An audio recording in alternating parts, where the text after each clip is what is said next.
Government of Andhra Pradesh వ్యవసాయ రంగంలో ప్రజాస్వామ్య భాగస్వామ్యాన్ని మరింత విస్తరించేందుకు ఒక కీలకమైన మరియు చర్చనీయమైన నిర్ణయం తీసుకుంది.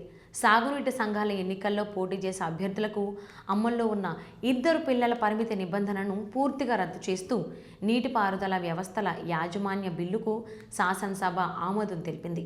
ఈ నిర్ణయం రాష్ట్ర వ్యాప్తంగా రాజకీయ, సామాజిక వర్గాల్లో చర్చకు దారితీసింది.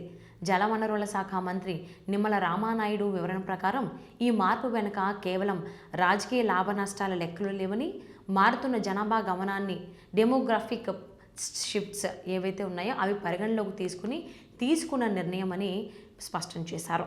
1980-90 దశకాల్లో దేశవ్యాప్తంగా జనాభా విస్ఫోటనం పెద్ద సమస్యగా మారింది.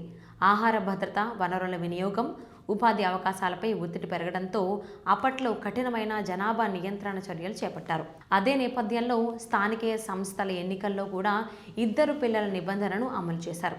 అయితే ప్రస్తుతం పరిస్థితులు మారిపోయాయని ప్రభుత్వం వాదిస్తోంది.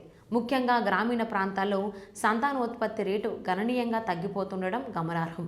యువ జనాభా శాతం తగ్గే పరిస్థితి ఏర్పడితే భవిష్యత్తులో వ్యవసాయ రంగానికి అవసరమైన శక్తి, నాయకత్వం కొరత ఏర్పడే ప్రమాదం ఉందని నిపుణులు సూచిస్తున్నారు. ఈ నేపథ్యంలో పాత నిబంధనలను పునఃసమీక్షించడం అవసరమని ప్రభుత్వం భావించింది. ఇప్పటి వరకు పిల్లల సంఖ్య కారణంగా అనుభవజ్ఞులైన రైతులు, క్షేత్రస్థాయిలో పనిచేసిన నాయకులు ఎన్నికల్లో పోటీ చేయలేకపోయిన సందర్భాలు ఉన్నాయి. దీనివల్ల సాగునీటి సంఘాల నిర్వహణలో అనుభవం ఉన్నవారు బయటపడుతున్నారని విమర్శలు వచ్చాయి. కొత్త సవరణతో అర్హత కలిగిన ప్రతి రైతుకు పోటీ చేసే అవకాశం లభించనుంది. ఇది సాగునీటి వనరుల సమర్థ నిర్వహణకు దోహదపడుతుందని ప్రభుత్వం ఆశిస్తోంది.